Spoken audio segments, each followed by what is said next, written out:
As the president, I guess the skinny of my job is taking cool ideas and making them happen, making them very profitable, and just, supporting the team wherever I can, having fun every day.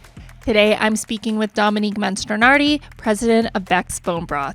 She's helping to lead a fast-growing startup that's putting bone broth-based lattes on shelves across the country. In this episode, we dig into what startup life looks like when you're juggling strategy, sales, travel, and nonstop relationship building.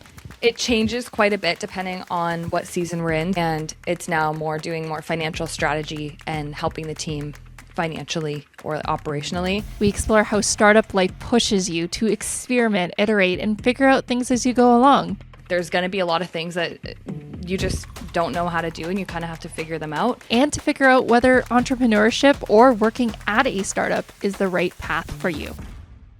Yeah, so I'm the president of Beck's Broth. We make bone broth-based lattes. So we've taken all your favorite comfort beverages like hot chocolate, coffee, matcha tea, and infused them with grass-fed, pasture-raised beef bone broth, giving you 15 grams of gut-nourishing protein, but it just tastes like a really nice latte. As the president, I guess the skinny of my job is taking cool ideas and making them happen, making them very profitable, and just supporting the team wherever I can, having fun every day. Yeah, it sounds like watching your social media. It's like, what does she do? She's all over. She's doing the marketing. She's running the organization and all those things. And I know that it's an ever evolving job, especially being in I guess a startup. I don't know if you're still in the startup phase right now. Yeah. Okay. Very much. Yeah. So I guess we could talk about, let's say, like your last week of your job. Like, what did that look like for you? Girl, I barely know what I ate for breakfast. It's only because my bowl is right next to me. What did I do last week? Oh, last week was actually really fun because I did a little bit of reverse February. I feel like February is, at least in my world, traditionally kind of the beginning of the new year. January, catching up. February is like when we start implementing goals, when we start kind of new year, new me type of stuff with work. But instead of that, I actually took a week at a cabin up north in Ontario. So I was working quite a bit at the cabin, but it felt like a brain massage being there. It was so beautiful. It was in the woods. And it's not often that we don't have in-person events. I feel like we're always, whether it's in Toronto, whether we're flying somewhere for a trade show, but that week was just like one beautiful week. And I was able to do some strategy work on the finances, make our reporting more clear. My Q1 goal is better information transfer. So making reports more crystal clear, more simplified, easy for people to make decisions off of. And I was lucky enough to do that from a very, very beautiful cabin. Was it cold? I could assume it was very cold with last week. Yes, I was posting on Instagram the most beautiful photos. Like, the cabin had floor-to-ceiling windows facing right into a beautiful snowy forest. There was an outdoor fireplace. There was a sauna. I was cross-country skiing every day. We were having fires, like daytime fires outside. And like people were just responding to my story being like, oh, it looks cold. And I was like, yeah, that's the whole point. Like, there's saunas and fires for that. Exactly. It was funny. I was speaking with a friend over the weekend and she's like, you went outside? And was like, I live in Canada. Am I supposed to just stay indoors for the next 2-3 months? Like, I don't know. Yeah. You got to get out there. I got snow pants going. Exactly. Everything's okay. Yeah. So, well, it sounds like I'm surprised that you were able to get out there and do some strategy because it sounds like you're busy. I know that a few weeks ago, I think you were doing trade shows, if it wasn't, or you were in the States, or I don't know. There was some kind of, something was going on, but you had a fun time, it looked like. We had a really good time. That was in Boston. That was frigid. Our Airbnb couldn't even keep up with how cold it was. And like, I don't know if this is normal, but I get really, really itchy feet when I'm cold to the point where I couldn't sleep. But we were on Rhode Island, I don't know which one it is. And we had a trade show. It was really interesting because in Canada, when we do trade shows, I would say a lot of them are more brand awareness / relationship building. So for example, CHFA, the biggest trade show across Canada, hosted by the Canadian Health Food Association. We go every year. We love it so much. Very much worth the investment. Make so many friends. But you're not really making money there. Whereas this one was basically a one-day selling show. And within 2 hours of being at the show, we completely covered the cost of our travels. So it was interesting kind of seeing the difference between some of the trade shows. We've just never really been to a B2B trade show where you sell so much on the spot on an iPad. So yeah, I don't know if it's better or worse, but it was different. Wow. So it sounds like, at least with your role, it's a lot of different things. So it's the financials, it's getting out there, it's working with your team. Do you see that role evolving? And then, like, do you even have an idea of what your next week is going to look like? Yes, I'm pretty type A, so I plan pretty heavily, but it changes quite a bit depending on what season we're in. So for the last 3 months, we were fundraising, and that means basically talking to investors, negotiating with investors, and that's my job as the president. So I would say 75% of my time was spent fundraising. But now that we're not fundraising, I have all this newfound time on my hands. And it's now doing more financial strategy and helping the team financially or operationally. So I feel like I know my purpose in the business, but it also changes a lot. And kind of an intangible part of my role is showing up and networking, posting on LinkedIn, making friends in the community, going to trade shows, selling the product, all those things that one of the business owners would do. And it's interesting because I love a checklist. I love checking things off the list. I love working on my laptop. And a vast majority of my time is spent out networking and socializing. And sometimes it's hard to quantify how much you're actually accomplishing, but it really fills my cup to make friends in the industry. Yeah, there's a lot of great people out there, and I could imagine from our conversation that started buying your product because I met you at the Advancing Women's Conference. I don't like, where do you figure out that that's where you're getting? Yeah, I could imagine that can be a little bit of a struggle in terms of it being someone who likes to do a checklist and check that, but then networking, you don't know if that one conversation is going to lead to like a product buying like 5 months down the line. I know for me, meeting you at the conference, I started buying it, and I'm just like you would have no idea, basically, where it came from. So one thing I wanted to dive a little bit deeper on is just the idea of fundraising. I feel like if students are in food science, they learn a lot about the science aspects of it. And of course, to be a viable business, you actually have to sell the product, and it actually has to be purchased by someone. When it comes to like getting your product out there, like what does that look like? Is it just going to the supermarket chain, knocking on the door and saying, hey, do you want to buy our product? Or is there a lot more to it? It really still is boots on the ground, meeting people, talking to retailers. We were even just this morning talking about how we want to get into one certain coffee shop. And we were like, who has the best relationship with the coffee shop? When's the right time to reach out to them? And how are we going to do it? So we have someone on payroll for 30 hours a week, really just doing that. Sorry, my ringtone's on. And that's even after having a distributor and a sales broker. It's still the same process as it was 2 years ago when we were in only 30 stores, as it is now when we're in over 600 stores. Building a relationship with a retailer, becoming friends first. So we always say relationships first, strategy second. What does that mean? Find something in common with them. Get to know their store, whatever that looks like, and then bring them samples, bring them a sell sheet, get into the store. And then after you get in the store, that's kind of where the work starts, because you want to do in-store demos and support them with marketing materials and do staff training. But yeah, it's interesting because that number, it's like, 600 stores, like huge flex, but the real flex is the velocity within the store. So how well the product moves in the store, where is it placed? Is it at the checkout? How well do customers know it? And we've seen one-off stores. I remember I went to a store on a Friday night for 2 hours, and we sold 38 Beck's broth smoothies. And if you think about 38 sachets of Beck's broth, that could be what one store orders every 2 months. So that relationship and velocity is kind of the big piece there. Mm-hmm. And when it comes to navigating those feelings, because I think that obviously there's a lot of uncertainty that comes with, navigating your role, building these relationships. And it sounds, as you just mentioned, being someone who likes checklists, you would probably be someone who likes the certainty, or maybe I'm wrong. So how do you deal with that? That's an interesting question. I think a lot of the fun is in the learning. I really like to learn. So I really enjoy the uncertainty of the end of the day. What's going to happen today? What's going to happen this week? What can we accomplish this week?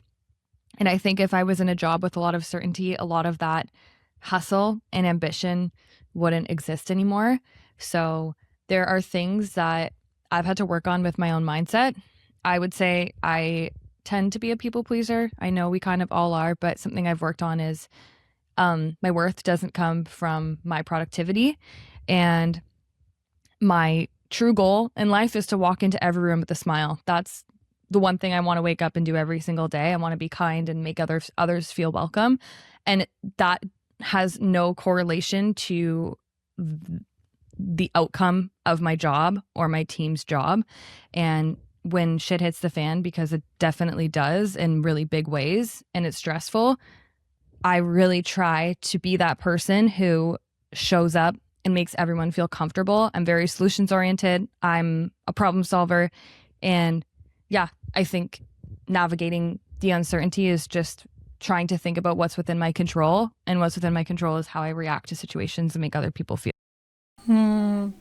That's really, it's sounds like it's something that did you have this exposure when you were like in your university days to something like these types of feelings, or was it really something that just kind of hit you once you started working in the full time? That's an interesting question. I would say I wasn't in a position of leadership while I was in university so much. So my decisions and my reactions to things ended at me. And like I could beat myself to the ground. It didn't really matter. No one would ever know. But something I did notice in university was I didn't take care of myself. Like I didn't care about my mental health or my physical health. We had a joke in our kitchen or in our student house that whoever used the kitchen was kind of crazy because like no one, like the oven was just like bad. Okay. And we would just eat out, or like I would just mix like yogurt with protein powder and call it lunch. And yeah, I guess university taught me how to be resilient and problem solve. But after school, I had some health issues that were definitely a product of just like cumulative stress that I think definitely taught me how to react a little differently to things.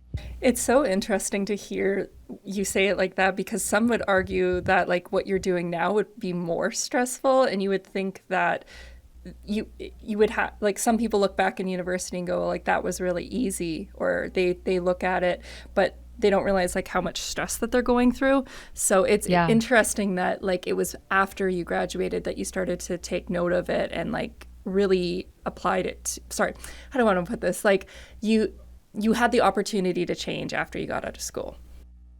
Yeah, it's the systems that get you from point A to point B don't get you from point B to point C. And in university, I was 20 and I could do whatever I wanted. And then I turned 25 and things just started to feel differently. If I was stressed out, I would get acne. And I'd never had acne before. So yeah, and honestly, kudos to anyone who thinks university is easy. I found university to be extremely challenging. I had a really hard time in first year. It was mentally hard because I was lonely and I didn't have that community that I grew up with. Second year, I had to start feeding myself, and the long days on campus, like we're talking like 8:30s, starting at 8:30 in the morning and then having a lab from 7 to 10 p.m. and feeding yourself and like, I don't know, taking care of yourself. And I found it to be quite a lot. Yeah. No, it definitely is. I say that some people think that. Well, some people find the working world easier than like university. And it's so... One thing that I do like to point out to students as well is that I personally found the working world a little bit easier, despite that there was more stress. It just, like, you're making your own decisions. Like, it was very freeing. And I mean, maybe it's not the case for your work, but I found that if you had a more structured job, that you could just leave your work at home. Like, leave your work at work. And that is something that's really nice, because when you do homework and all that, you'd have to take it home. Totally. And there's kind of like, I mean, as an entrepreneur, there's always a moving target, but with school, there's kind of an endless amount of homework you could do to study better. Absolutely. Hey there, if this conversation has you thinking about your own career journey, then Careers Now can help you take the next step. You can check out day in the life stories from people working their dream jobs, or dive into videos, articles, and podcasts that reveal how innovative companies are growing and creating new opportunities across the sector. And for anyone who loves startups and that build it from scratch energy, it's an awesome way to see where your skills or the ones you're developing could fit in a fast-moving, innovation-driven industry. Explore real experiences, education pathways, and career options across Ontario's food and beverage processing industry. Head over to CareersNOW.ca to start exploring your path in the food industry today. Thank you to our friends over at CareersNOW for supporting this episode. Okay, let's get back into this episode. So actually speaking about skills though, so we haven't really spoken about the skills that have helped you, because I know that you have a master's in biological engineering, which is very different than... You know me so well. I try. But that seems like a very different, I could be wrong, but it seems very different to what you're doing right now. Was there any skills that you brought over from your engineering days to what you're doing currently? Totally. I mean, if you would have told me when I was in second year engineering that I would end up here, that path wouldn't have been clear. But looking in hindsight, it's super clear. So I would say the undergrad engineering, I like to say university is a rite of passage. I talk to a lot of students through the University of Guelph, and, the people complain. I get messages on LinkedIn from parents being like, hey, can you give me advice? My kid goes to Guelph and they don't want to do this class, and I don't know how to encourage them to just finish. And it's common. Like, wow. So many students have a really hard time actually focusing in school, because it's like, why am I doing this? Why am I doing this chemistry class? Why am I taking history? It has nothing to do with what I want to do in the future. And I like to say university is a rite of passage. Don't think about the one class in isolation. Think about the total experience. It's teaching you how to build a community. It's teaching you how to network. It's teaching you how to fend for yourself. It's teaching you how to problem solve, manage stress.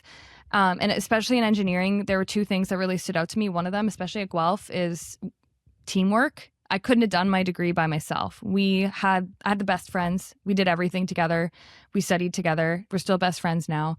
And also problem solving. There's going to be a lot of things that you just don't know how to do, and you kind of have to figure them out, especially with all the design courses that we took. So the problem solving, I would say I became really good at problem solving and not getting stressed out when things weren't making sense. And now, it's not uncommon that on a Sunday morning I get a text that there's a customer complaint or a quality issue, or the order is going to be late, or whatever problem is happening that week. But I have it in me to not freak out about it. I know it's kind of like a niche situation, but I really think that university kind of trains everyone for that.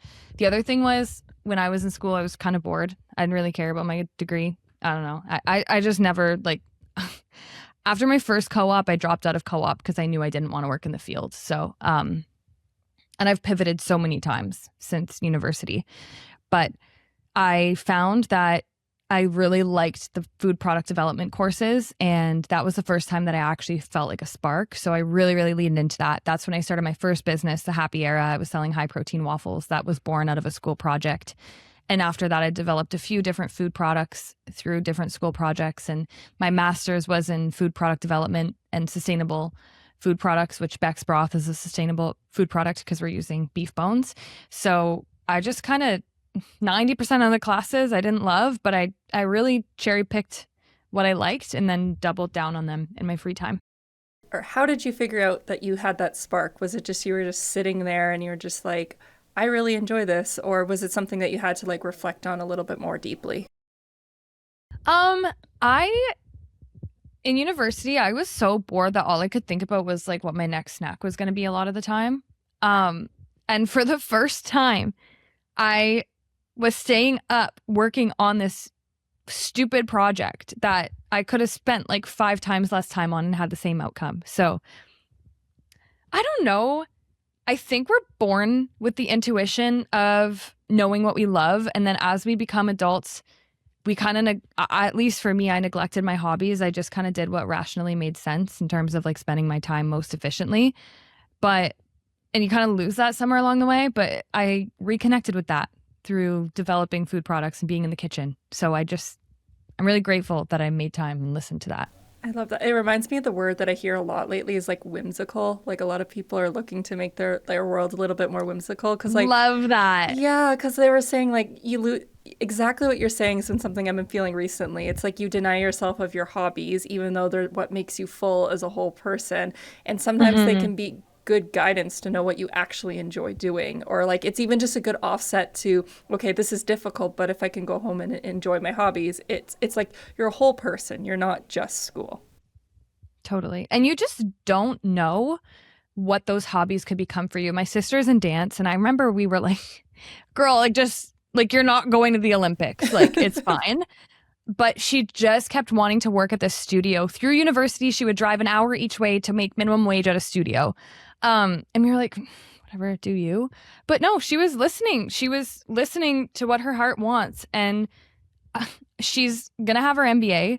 She's a civil engineer. She's smart as heck. But I think she'll open a studio and be the most successful business or dance studio owner because she has this university background and she knows that she loves it because she's done it for so long. So, I mean, you don't have to monetize all your hobbies. I monetized my fitness hobby and I hated being a personal trainer, but you just don't know, like, maybe you like sports and you become a gym teacher, or maybe you like math and you become the president of a company because you're good at spreadsheets, or maybe you like socializing and going to the bar, and then 5 years later you realize that actually translates to doing sales because you're really good at building relationships with people. Mm-hmm.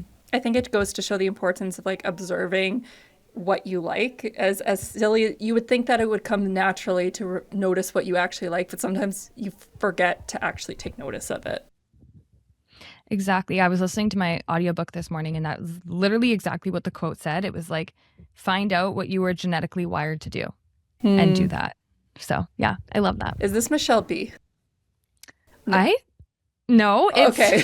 No, because it's a nerdy business book. It's called EOS Traction by Gino Wickman. That's so funny because like I was literally listening to a podcast this weekend and she was saying like the best productivity is to actually listen to what you like, because like don't try to force yourself to get into hustle culture, or like don't try to force yourself to run a marathon if you don't like running. There's no like, don't do it. What's the point?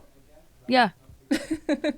Well, shifting back to, you know, the business and talking about, one thing that I've really loved about your company is that you're very, it looks like online, non-traditional in the sense of just like you're putting yourself out there. Like you mentioned that at the story at the Advancing Women's Conference, it was about doing the Spice Girls photo shoot, and that just like really stood out to me, and just like so many like untraditional things that you've done. So I was curious about, maybe like it's a two-part question. What are some of the traditional things that you've done that have worked, but what are some untraditional things that you've gone against, and like how you made that decision to know, yeah, it might be untraditional, but it works for us? Yeah, that's a good question. I would say traditional things. I would say the way we structure our company, we do have weekly meetings. We have KPIs, we have quarterly goals, we have annual goals, we have weekly goals. So we do try to follow some structure when it comes to how do you move the needle every single week. You know, we work with a distributor, we work with a broker, we do a lot of the same things that a lot of brands do. But what makes us different is our approach to, I would just say, the world. Like people say don't work with your friends. Becky and I are best friends. We were friends before we were business partners. And like for anyone listening who doesn't know this, Becky founded the company. We were best friends when I was in university, and then I joined, and now I'm her equal partner. So she was willing to give me half of her company that she founded because we had that mutual trust and friendship, and we're still best friends. And a lot of the people we've hired have been through friends. I met Kyla, our sales girl, at a birthday party. Our HR person is Becky's, one of her best friends from when she was younger. So hiring friends, and then encouraging, this kind of comes from my engineering degree, but encouraging you to make mistakes. We don't get upset if you make the wrong decision. I often say sometimes a decision is better than no decision, even if it was the wrong one, because at least you started moving in the right direction. And other than that, just like being so loud online. We are so loud. We are so ourselves. I don't talk in full sentences all the time.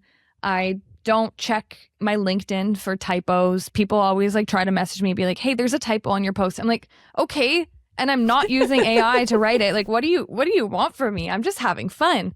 So we really just don't filter ourselves. And that was something that I couldn't do in school. I had to, maintain a professional, whatever. And like, obviously there's a time and place for that. But we do crazy campaigns, like our pumpkin spice photo shoot. We decided to be Spice Girls, and we did a whole photo shoot. We did a music video. And at a trade show at the CHFA, we actually hosted a karaoke hour, which was do karaoke with the Spice Girls. And we dressed up as the Spice Girls. We were standing on the table. We had a mic. It was actually the worst flop because the mic wasn't working very well. It was not loud. So people were just kind of watching us like try to sing, but they couldn't actually hear us. It was so funny. But we printed out these posters just saying, come do karaoke with the Spice Girls, 1 p.m. Here's where to come. And we put them in every single stall of the men's bathroom. You're not allowed to put up posters at trade shows because you're supposed to pay for the marketing, whatever. We got in trouble, but it was fine because we're friends with people who run the trade show. But the whole point was just like being funny about it, being a goof about it. So whether it's a fun campaign like that or it's sharing our story in a very vulnerable state. I was actually reviewing my 2025 LinkedIn profile, and my second best performing post was me talking. It was a picture of me waking up from a nap crying. Like, it was such a bad picture. You can literally see like dents in my legs from like my bracelet like denting into my leg. And it was just like, my employee just quit. We have no money. Here's all the unglamorous sides of running a business, but people just connected with it. So we really just try to be, ourselves. Good for you for putting yourself out there. Like, I think that it takes so much courage, but maybe just quickly going out there. Sorry. Oh, let me take that back. How do I want to say this? Honestly, it's just like, I give you so much credit for putting yourself out there because it takes a lot of courage to do, honestly. Thank you. It really helps. I think it was a slow build of being able to share my story. And even when I had my old business, I was even embarrassed to like post a story with my face because like, what are people like that I grew up with thinking about me? But Becky and I were each other's biggest cheerleader. Like, I already know that anything I want to post, she's going to love it and she's going to hype it up. And same goes with her. So we already kind of have that type of support. And I like to say the people who like you will stay and the people who won't, they're just going to they're going to leave. Like, I don't find there to be that much hate on the internet in the sense of like, if you want to unfollow me because my content isn't for you, great, because I'm curating an authentic community of people who like me. And that has slowly given me the confidence to share more of what I want. It's just like, if they like it, they're going to like it. And if not, like, I'm tired of pretending to be someone. I'm tired of trying to fit in with everyone. And what that's really done for me is like, even an example I talk about are people from my hometown or growing up. Like, I don't know, just like who's judging me. And I just had a friend who I've known since I was 4 reach out and ask me to speak on a huge panel for the Ontario produce industry.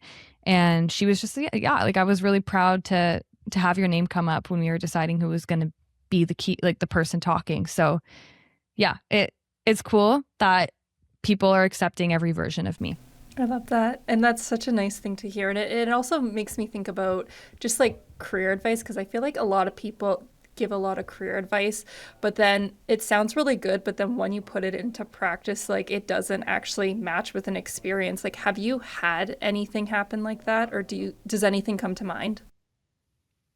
Like sorry, can you? Yeah, so I guess I'm just saying, like, maybe maybe it's not good if I'm putting you on the spot if I can't even think of a piece of advice. No, it's okay. But I'm just thinking of, someone says, work the room, for example, like, work the room when you're at a networking event. And like, for me, that doesn't work. I will get overwhelmed by the third person. And I just like, totally, I kind of like, I'm like, why am I here? If I'm not even talking to someone properly, like, why am I going to work the room? So I guess, like, is there any advice that you've been given that you found through your own experience that it doesn't really work for you? Well, I would say working the room isn't for me either. Yeah, I can't dance. Like, I don't know. I can't sing. Like, I'm not always the loudest person in the room. I'm pretty serious. So you don't have to be the loudest person in the room to make an impact. I always like to think about that. But I have to think about that. I would say I've gotten, like, even just in previous jobs, I've gotten feedback to be more professional in the way that I talk, be very not scripted in email, but very, I don't know, cordial and good, and sad isn't a full sentence, even though I think it is, but that just doesn't work for me. And it works, the way that I build a relationship is the same for work as it is for with my mortgage broker, is the same as it is with my naturopath, is just show up as myself and have fun. So not that anyone's ever told me not to have fun, but I definitely think having fun is not taught enough. And that's probably how we've built this business, is because we're having fun and everyone has fun when they work with us. I think that goes to show, I think that's good advice for you. And I think it goes to show that there's different companies and like different places to work, and you have to find the one that works for you, because maybe some person being themselves is being professional. Like I feel like there's different types of people as well, because some people like to put on I guess you could say like mask at work, and that is their authentic self at work, but it's not their authentic self at home, and that's okay too. So it's really about going out and finding that place that works for you. Totally. Yeah. Yeah. And then as well, I guess thinking about that being a skill, being able to go out there, but is there anything that you would suggest for students to do right now? Like, it sounds like you had when you're in school, it was a little bit difficult in terms of, growing up, because it's, like you said, a rite of passage. But for those that are like interested in maybe going into the startup world or going into a role that's similar to yours, do you have any advice or like habits that they should start building right now, even if they don't feel ready?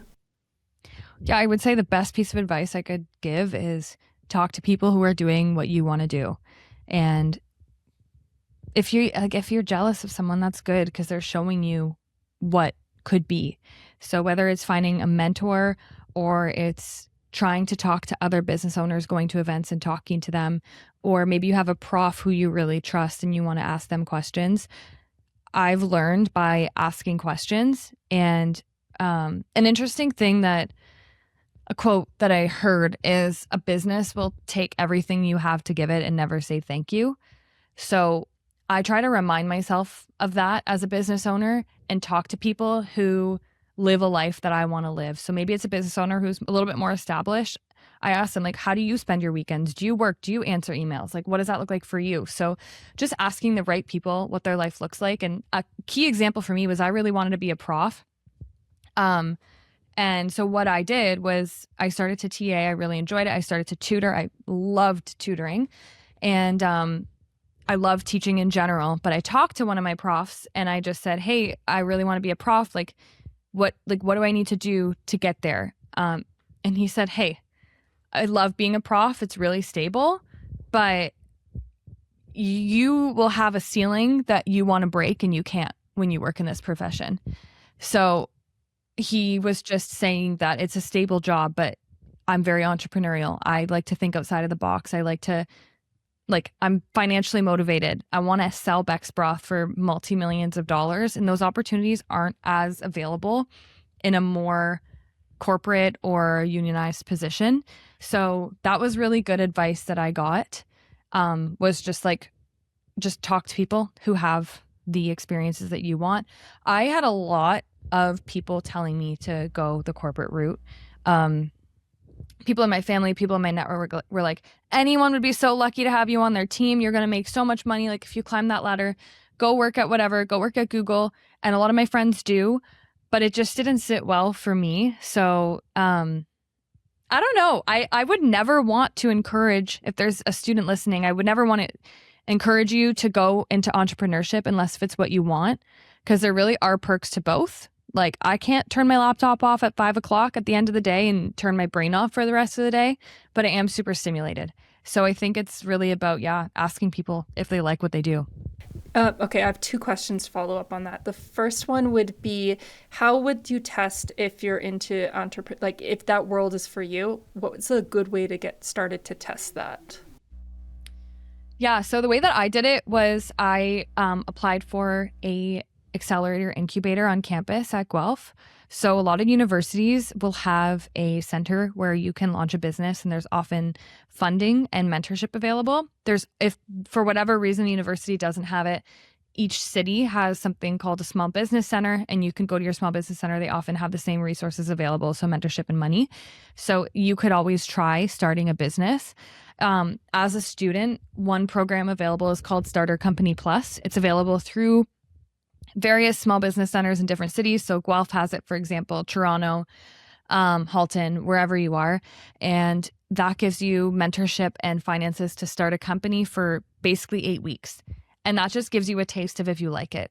So I would say just the best way to find out if you like it is dip your toes in it. Another way, like dip your toes in it by starting a company. It doesn't have to be anything crazy. It could be like teaching swimming lessons or cleaning windows. It doesn't have to be a product. It could be a service. But another way is if you're in the co-op program or you're just getting a summer job, you could always work at a startup. So if a student were to work at Beck's Broth, they would get a real taste of what it's like to run a business because we're a team of 8. So you're in the trenches right away. So whether it's starting your own or working at a startup, I would say those are 2 really good ways to figure out if you like it.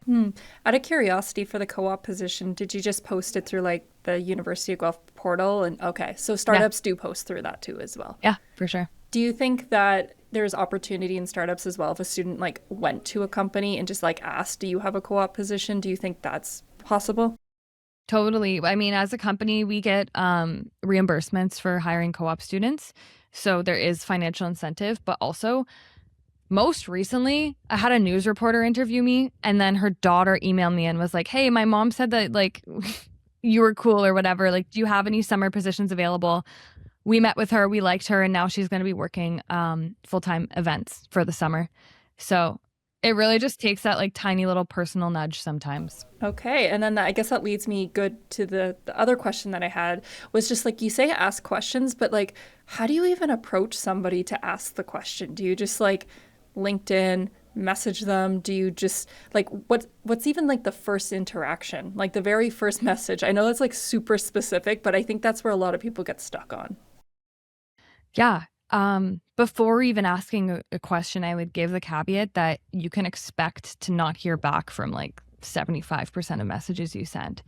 Even me, there's weeks where I just don't have capacity to answer people and that message gets lost and I never see it again. So I think just respecting that people have capacity limits and sometimes they can't get back to you, that's just going to help you not feel let down after you send one message. Even though I know sending a message can be really, really, really overwhelming and scary and nerve-wracking. Just, accepting that you'll probably not get a response before you even send the message. But if you're going the message route, I would say, I'm going to respond to a message if you make me feel good. So if you've already kind of researched and you can show that you're not just messaging me cold turkey for me to tell you things that are available online. You've researched, you know what the brand is, you know what the product is, and saying like, hey, I saw you went to Guelph. I'm actually at this university and I'm in this program and I love that you did this, this, and this.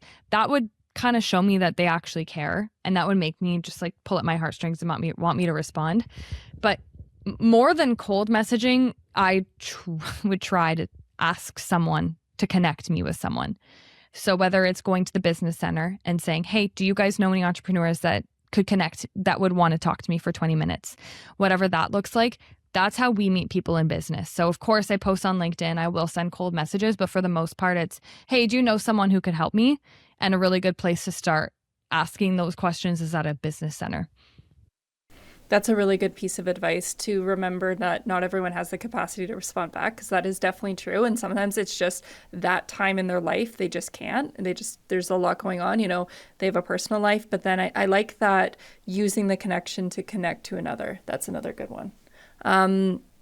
Okay, wow. So I guess the other thing that I'm also thinking about is just, we kind of mentioned about events and those types of things. What about like if you're approaching someone at an event, should you just say like, hey, how are you? Or like, do you have any, how would you want to be approached at an event, I guess is a good one from a student? That's a good question. This morning someone came to me and told me that I dropped my keys, but the way that they said it was like the sweetest thing ever. And it just made me want to talk to them. So I don't even think it matters so much what you say, more how you say it. Just having like a smile on your face. And I mean, if I'm at an event, I'm here to be social. So if someone came up to me and said, hey, I just want to introduce myself, I'm a huge fan of what you're doing, I think that's like vulnerable in a sense, but it's probably the easiest way to approach someone. And that's how I usually approach people at an event. So if there's a brand that I idolize, say, hey, I love what you guys are doing. I'm a consumer of X, Y, and Z, and I really like this about your product. And that's about it. I just want to say hi and introduce myself. That oftentimes would really, like, it works. I would say the thing that I get annoyed with is if someone's trying to sell me a service and asks for 15 minutes to pick my brain on then I'm just like, hey, I don't have 15 minutes for you to pick my brain on this product that you're trying to sell me. But other than that, yeah, I think the way that you say it matters kind of more than what you say. So it really ties back to the whole, being yourself, trying to be vulnerable, be open, don't just try to get something out of someone. If you're going to talk to someone, be interested in what they actually have to say. Yeah, totally. So we are coming to the end of the show, and I just wanted to ask you, I guess the moving forward into the future of the Beck's Broth, where are we seeing you in the next few months? What can we be looking forward to? The next few months, a very fun cooking show is coming your way. And that's all I'm going to say about that one. But it was a good time. What else? We will be traveling a lot. So you'll see content from the West Coast and Blue Mountain, which is always fun to be local. We will have 2 new products launching by my birthday, which is June 9th. So that should be very delicious. And just a bunch of unhinged girlies and one boy on our team now having a good time. Sounds great. And then the last question I'll ask is just tell us once again, where can we find your Beck's Bone Broth? Yeah, so starting online, we're Instagram Beck's Broth, or my LinkedIn, if anyone wants to connect with me, would just be my name. And in store, we're pretty much in all the health food stores around Canada. So in Ontario, think Healthy Planet, well.ca online, Amazon online, and becksbroth.com as well. But yeah, I like to say we have the most fun on Instagram.